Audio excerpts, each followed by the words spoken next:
welcome. Thanks for joining me on the Mercedes Diva Show 216. I am Mercedes. 2016 is the year of the divas. Today I have 4 special guests, 4 physicians that are divas right here in Greater Cleveland. Today's show, doctors who are divas. Thank you for joining me today on my very first show, the Mercedes Diva Show 216. And today's show is Doctors Who Are Divas, because this is the year of the divas. Woo! I want to thank 4 very special guests that I have today who are physicians in Greater Cleveland. We have Aditha Naidu, Lisa Arfans, Lulu Zale, and Rebecca James. Now, everybody has their own meaning for what a diva is. Siri told me this morning, and I just want to confirm, that a diva was an opera singer. But somehow we got away from that definition. And to me, the letters represent a determined individual who has a vibrant attitude. And diva has nothing to do with looks. Diva is about your attitude, the A for attitude. And because I ran across some very beautiful physicians that I work with in the medical field in Greater Cleveland, I decided to invite them to my show today to talk about what a diva really is. So, Aditha, how did we get away from what a diva really is? So I think the media played a big role in how we think of divas. You know, usually, and you know, this could be stereotypical, but you know, when we think about divas, we think about women with big hair, bigger boobs. We think about a woman that is bossy, she's on the go, on the fast lane, but it doesn't have to be like that anymore. And I think that's how the public eye tends to see it. But it's exactly like you said. I think now a diva is how someone chooses to define themselves and how they decide to do what they want, and you know, they can do it without needing the acceptance of what the public eye thinks. So I think that's, you know, I think with the media and the way people talk about it, we kind of got away from it, but I think it's time to take it back and to redefine. I agree. And Lisa, what do you think about it? Yeah, I think as a culture, we are growing more accepting of individuals and individuality and allowing people to be who they are and allow men and women to change. And so I think that anyone could define themselves as a diva and work to be a diva and create what they see, and that's accepted. That's a good answer. Very good answers, ladies. What do you think, Lulu? You know, I was just like thinking about this old definition of diva as, you know, an opera singer. You think about an opera singer, they go through a lot of training to be able to get up on that stage and really belt it out unabashedly. And I think one of the things in becoming a diva is you have to become one. And it really requires a lot of growing pains for most people. And kind of go back to what Aditi said, when there's all this pressure and public scrutiny these days, it actually makes it a little bit harder, I think, to experience some of those normal growing pains. And some people, I think, never then get to realize that they are a diva and become one. And what about you? And I think that diva often does have a negative connotation with it. It has in this culture that we've talked about. We do live in a very fallen, broken world. There are a lot of people searching for, maybe with the wrong motives, the way that that person would pursue to become a diva. And maybe just not having priorities straight. And I really just think of a diva as a very inspirational, confident woman in whatever it is that she's called to do, whatever that work is. And then we have so many people that fit that description. You know, social media, many times I see the word diva across the screen every day. People call me a diva, but I wasn't always a diva. And I think that people give us our own names, because now, like I said, everybody calls me diva on social media, and I'm honored to have that name. You know, but there was a point in my life where I never would have thought I would be called a diva today. And that's how you grow up. And, you know, when at what point in your life do you look in the mirror and feel confident enough to say, I am beautiful? Because that's what we have to do to our children today, to let them know that they are beautiful. Because they want to grow up to be a diva too, with that great attitude. So let's talk about you, Aditi, when you were growing up. You know, had you ever been called anything other than beautiful? Yes, I would say so. In a lot of the time in school, and I think a lot of the time you do start to see this in school. High school, it was in high school, and I remember I was walking by, and it was a bunch of like boys standing around, and I walked by them, and I think they were playing a game, a silly game at that point, and one of them just happened to say, "Oh no, not her." And I remember looking back, and it was a friend of mine, and he looked at me, and I looked back at him, and I was just like, okay. And I walked by, and he came back and he apologized the day after, and he's like, "I'm so sorry." He's like, we were just playing around, being guys, and we didn't mean it in any way. And I get it. A lot of the time, people say things they may not mean, but it still comes out, and it still has an impact on how we perceive ourselves, and it has an impact on, I wake up the next day and I'm like, why did they think that? Why did they say that? And then you have to realize, no, that is not who I am. I know who I am. I know how I look. I know how I feel about the way I look, and you fly with it. And I think that's really important. And that is so true, because people can tell you things when you're growing up, and they always say, sticks and stones will break my bones, or words will never hurt, but they do hurt. Because when people tell you something about yourself, and I tell people that all kids are beautiful, it takes one person in life to strip them of that beauty when they're growing up. It could be at school, it could be in the neighborhood, because my mom never knew until my adult years that the neighborhood kids used to pick on me and call me ugly. So, I still, have a few issues deep inside, but for the most part, I'm very confident. Very confident. And that's why I'm honored to accept that name, Diva, from other people, because I feel that I have developed that attitude. So I own that word, Diva, now. Right, Lisa? So Lisa, tell me about your growing up, and did anybody call you anything other than beautiful? Oh, yes.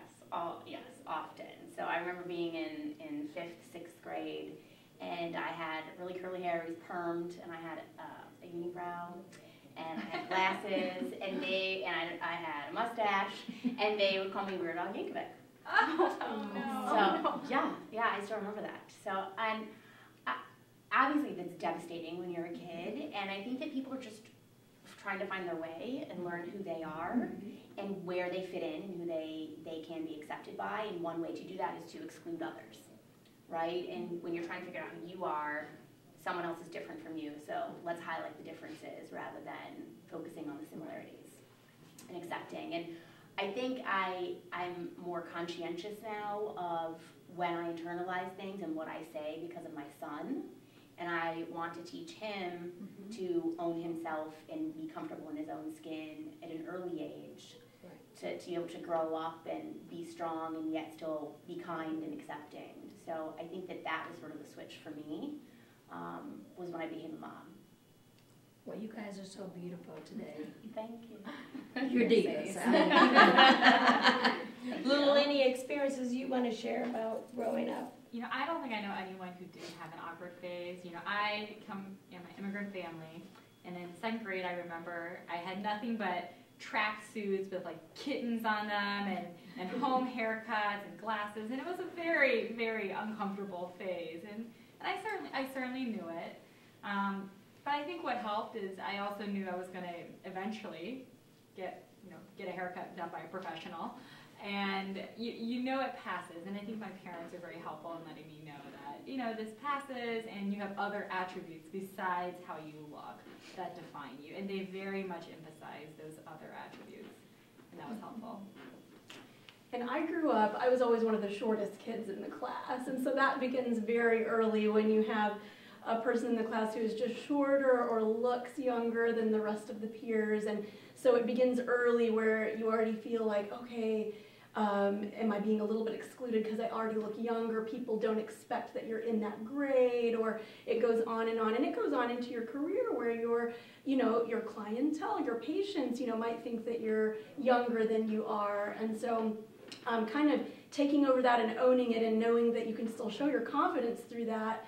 And maybe almost I had to learn a bit more of assertiveness earlier in life because of that, to sort of prove myself that, yes, I am this age or at this level, and I belong here, and, you know, so that the physical attributes aren't such a division. And beyond just physical attributes, sometimes kids have certain characteristics that will exclude them. And I was always a very strong-willed child, but I was also very determined and studious, and probably a lot of us were with the careers we went into. But that always really stood out among other people, and that was always sort of a curiosity of others. They wondered, why are you so unbreakable to peer pressure? I mean, you won't come out and do this. And there were sacrifices that had to be made, but that was really, really important to me to stick with what my goals were. Luckily, I was strong-willed, so I think that kept me somewhat strong against some of those, you know, pressures or obstacles. But yes, so it's not always physical attributes. Sometimes it's characteristics or personality traits.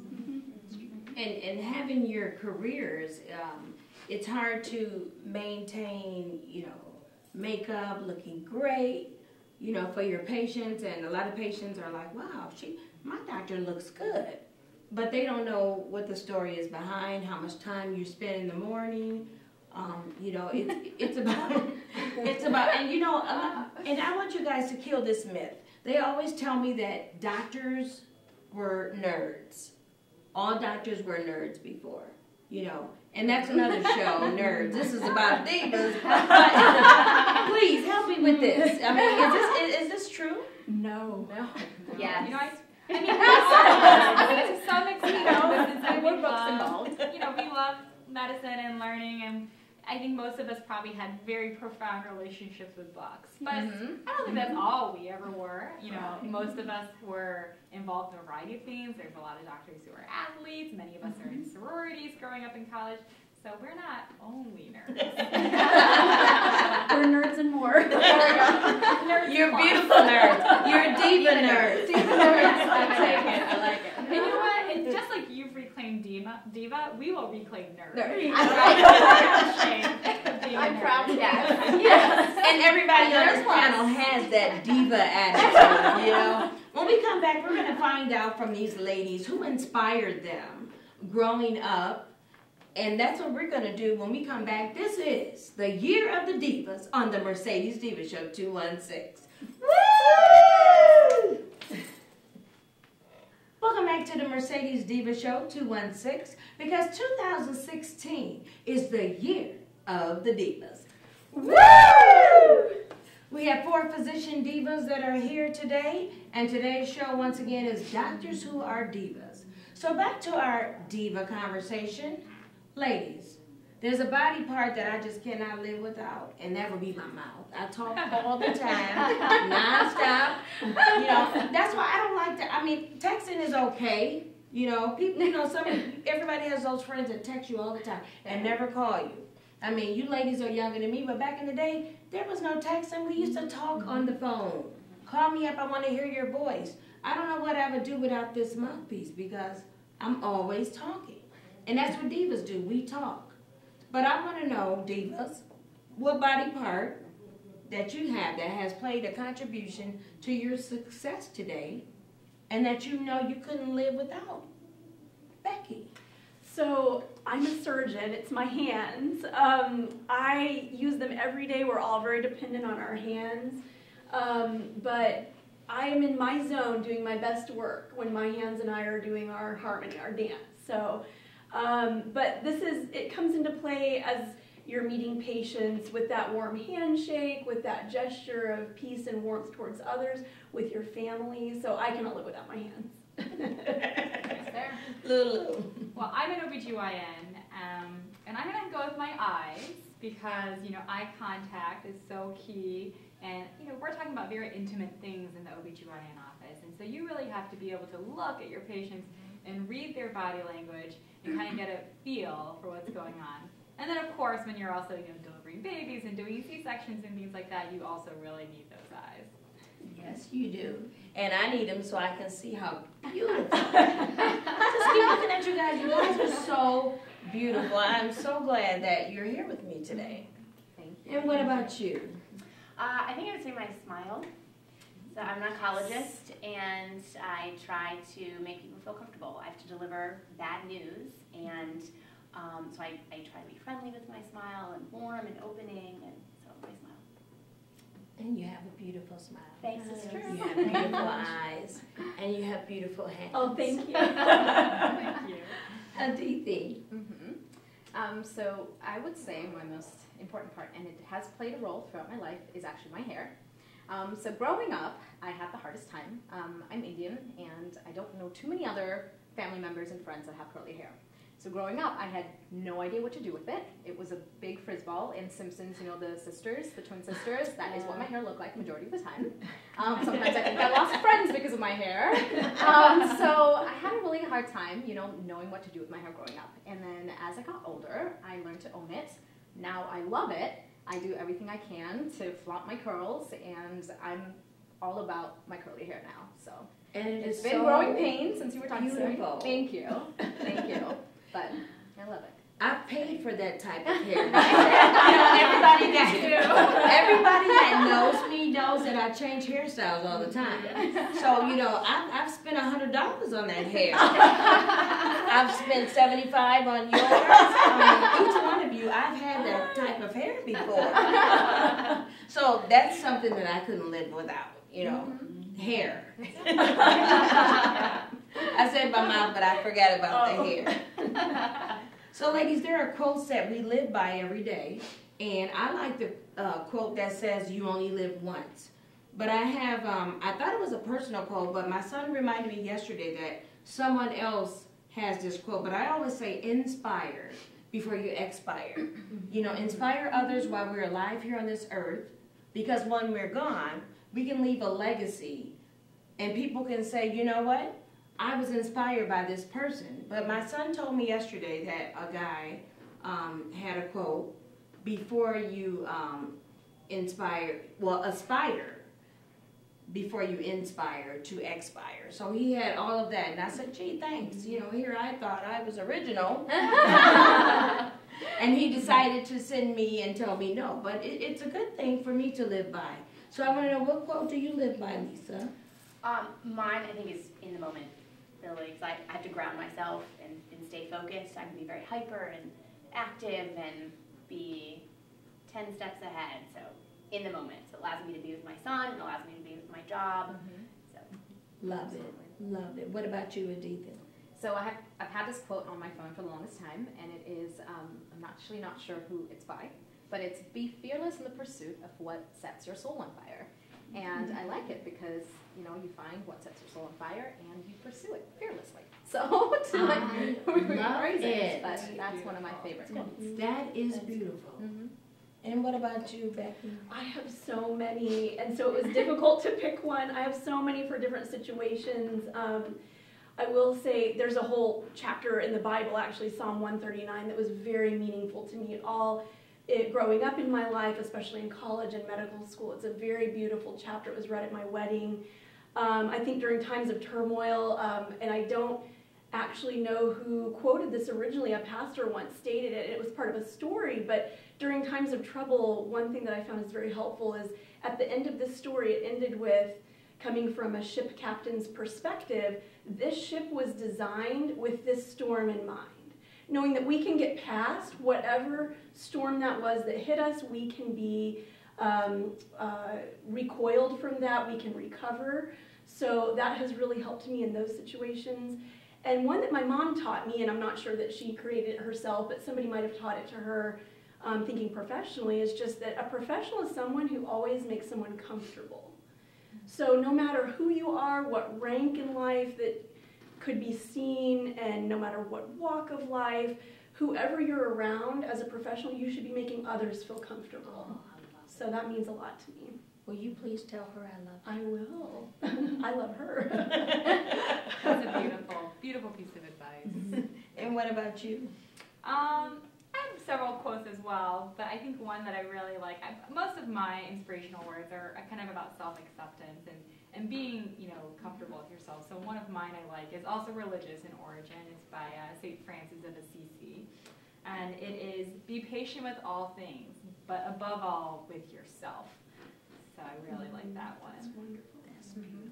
Yeah. And where would we be without these quotes? I mean, social media has really played a role in how people deal with things, deal with their lives, deal with their families.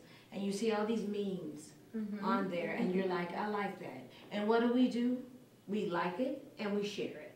You know, like and share. And that's a part of inspiring people, because I've shared so much. If I had to be charged for everything I liked and shared, I would be broke. But it's free. It's free of charge. Social media has really, really, really been an asset to my life. I mean, we know that it's been abused in some type of ways from different people, but it's been an asset to me and to my career.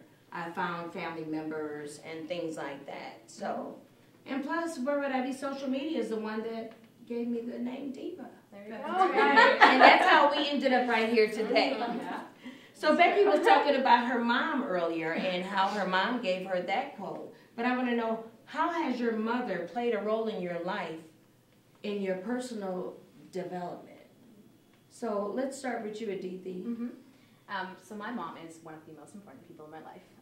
And I think the most important thing she has done for me there are several, is that she's always been there. And she's been the biggest source of positivity in my life. And I think I have a positive attitude, and a lot of it comes because of her. And she's always been someone that has always guided me along my way growing up in life, but has let me make my own decisions. So for example, if I was in a dark room and there was a light switch and I need to turn it on, she would be someone that would help me get to the switch, but she would let me turn it on myself and figure out what I wanted to do in the room. So I think that has been one of the most important things. And you know, a lot of us say our moms are our best friends, and it's the same here, but I think my mom is always my mother first and then my best friend, and I truly respected that about our relationship. So Don't make me cry. I love you, Mom. Oh, no. Because I don't have a spare. Let's go to you, Lulu. How has your mom played a role in your... You know, my mom is if you ever met Mama Zhao, she is a very unassuming, hardworking, she's a very serious person.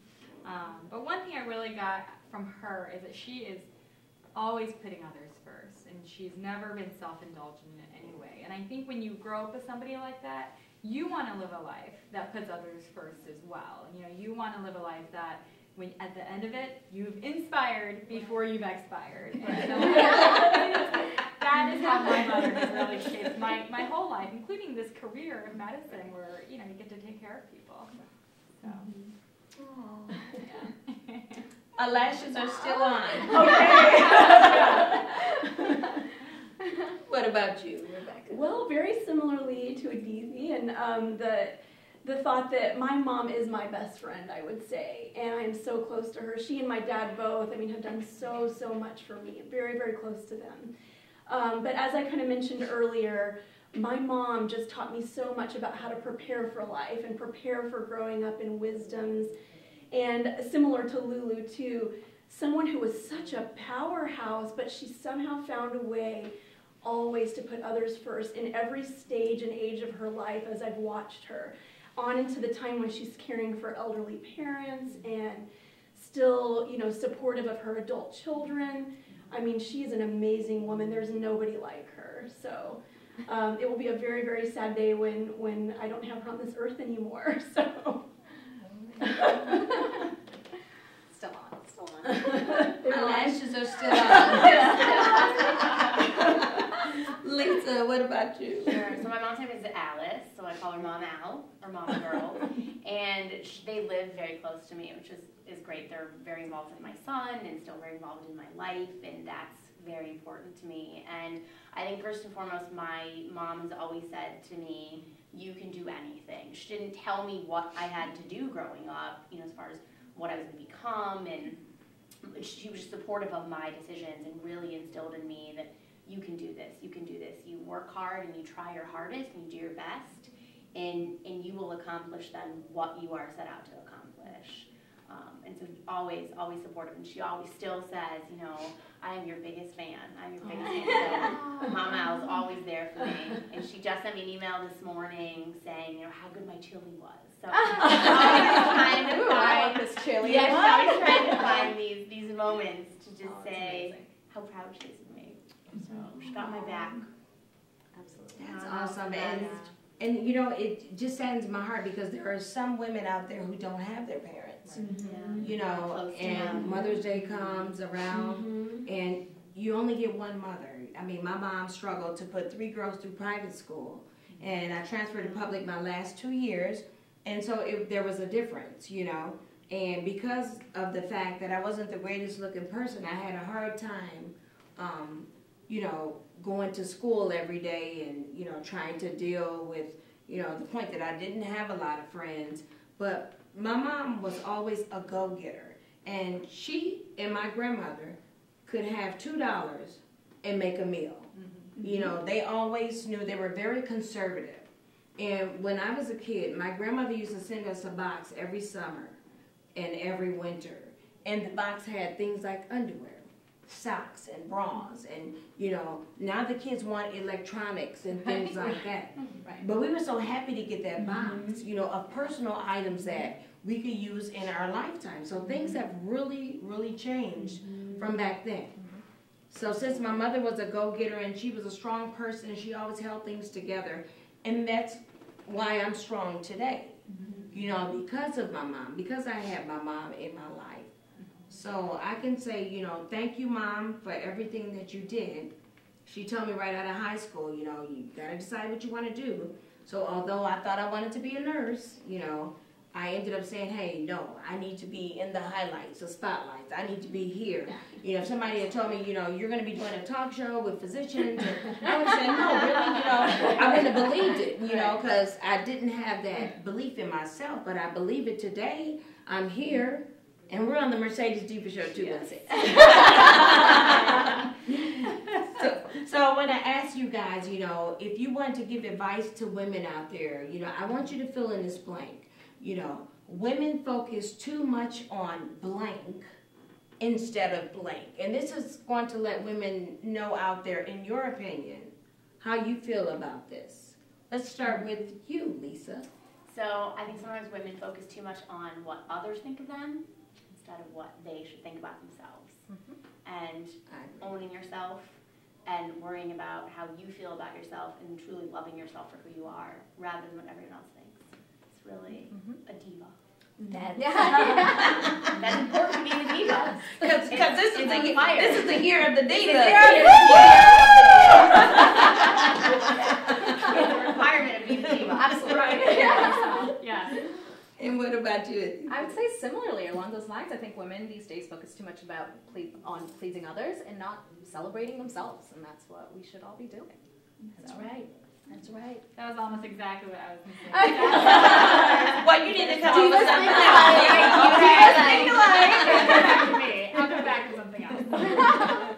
Well, I think I would say, and especially at this point in history, and we're in a very blessed country, we have an overabundance here in this country, we really do. So I would say women focus too much on materialism and not enough on maybe the priorities that actually matter, relationships, the short period of time that we have on this earth, making a difference to other people or giving to people who don't have. And so I think I see this all the time. I mean, sometimes we are surrounded by peers who are very blessed financially, and it is such a trap to go down that road and feel that there are people with much less who try to keep up with the Joneses. And what a dangerous trap to fall down when we have very little time in this life and we have so many people we need to touch, So I could not agree with you more. So that's what Lulu was going to say. yeah, I just told her. You had time. You know what? I'm going to fill it in and then I'll come back to you. All right, go ahead. So I say women focus too much on weight instead of their health. Because there are some people that could be overweight and they could still be healthy. Because I know some people that are at small weight, but they can't walk a flight of stairs and come back down without being short of breath. So, I'm always on a million diets. You may see me like this now, and I could look like Beyonce on my next show. So I'm just saying, this is my term I always say, embrace your waist. is what I say, okay? Very good. Don't focus too much on the weight, but focus on the health. And things will come in slowly. I mean, we all want to be healthy, you know, but lose it at a gradual pace instead of just trying to lose like all this weight at one time. Focus on the health, and then everything else will follow. That's a good one. So it's your turn now. All right. So similar, I think some women focus too much on the past, you know, their baggage, things that people have told them that were hurtful in the past, instead of the present, which is when you can really change yourself and, you know, become the better version of yourself. That's right. I totally agree. Absolutely. So we're going to talk about, you know, celebrities that look great for their age. So, you know, what celebrity do you think looks fantastic for her age? Let's see. Okay, and this is sad because I don't know how old Shakira is, but I think she looks phenomenal, and I'm her biggest fan. It could be the fact that she also has curly hair. She does. She looks awesome. Right? But I'm one of her biggest fans, and I think she's someone that looks great, and I think she's going to age gracefully and beautifully. What about you, Lisa? So Goldie Hawn looks amazing. Yes. Yes. Very much Yes. so. Yeah, Yes. no, she doesn't. And obviously there's good genes. Kate Hudson is beautiful. Right. Yes. And I'm going to say Cicely Tyson. You know, when I was growing up, Cicely Tyson always played old roles.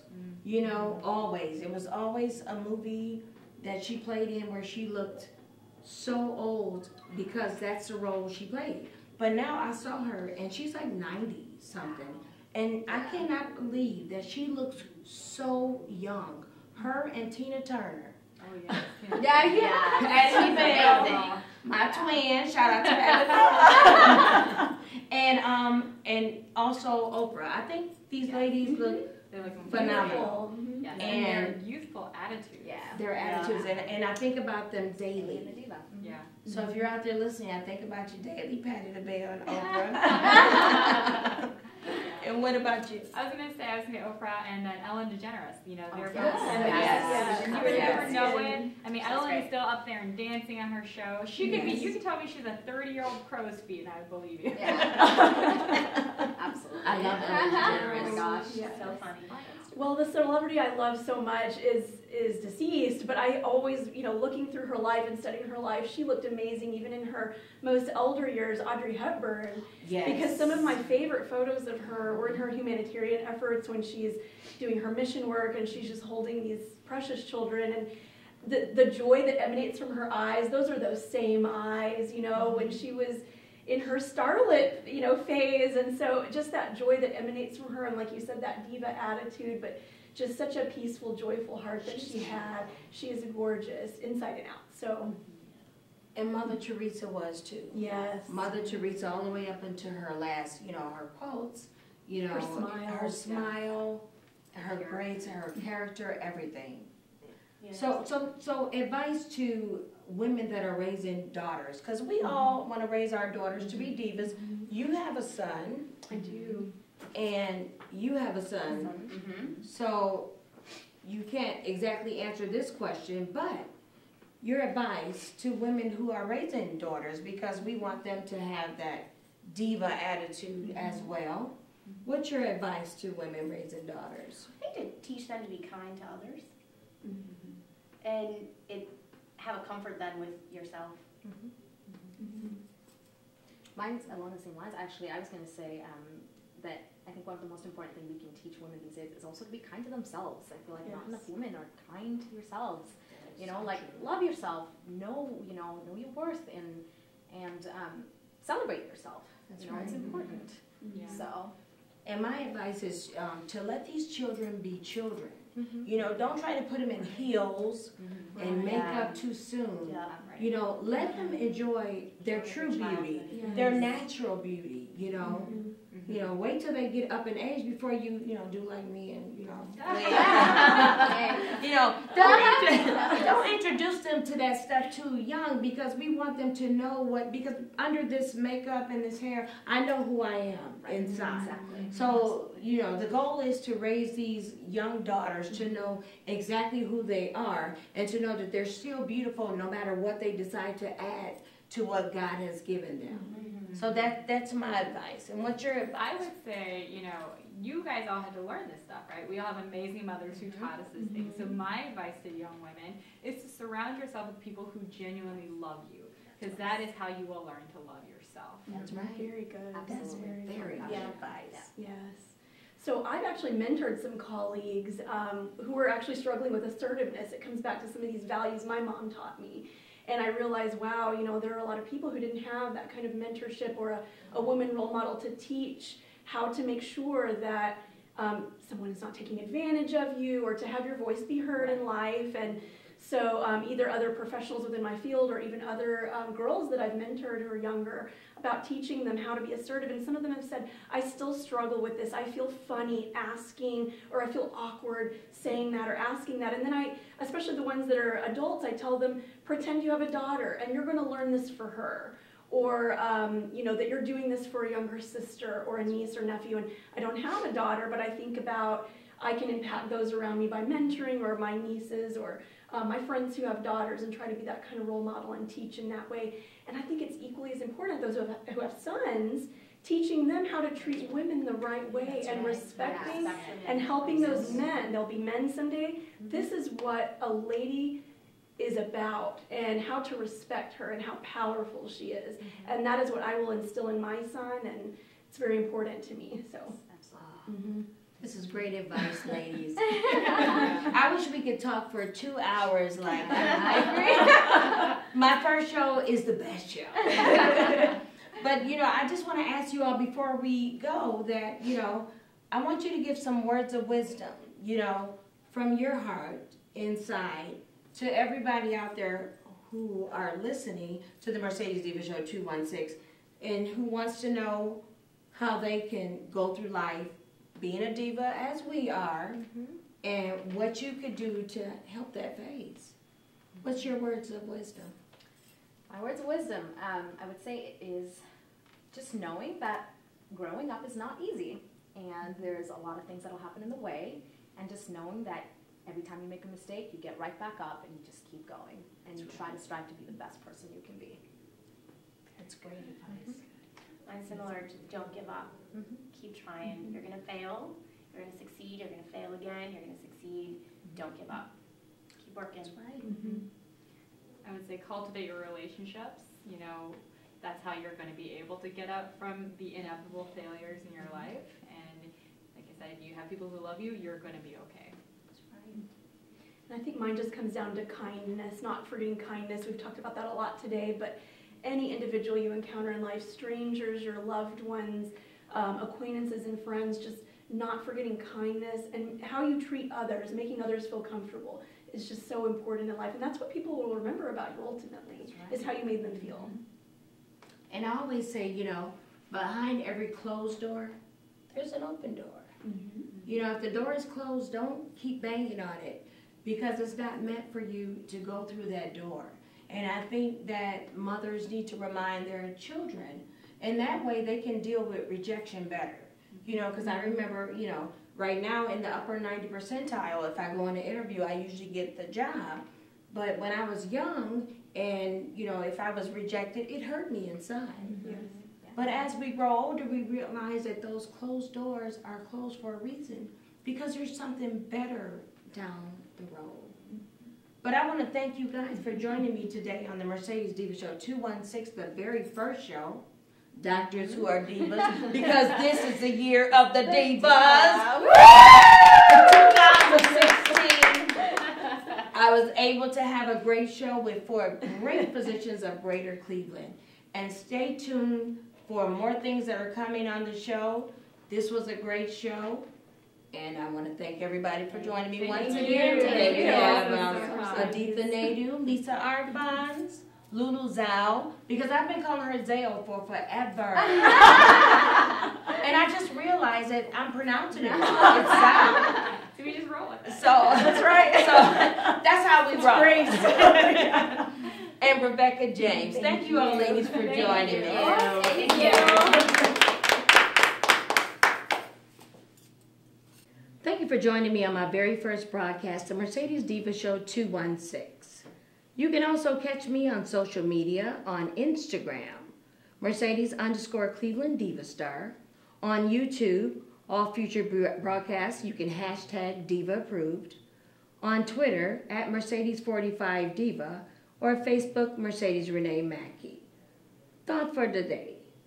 A diva has a great attitude and is a great leader.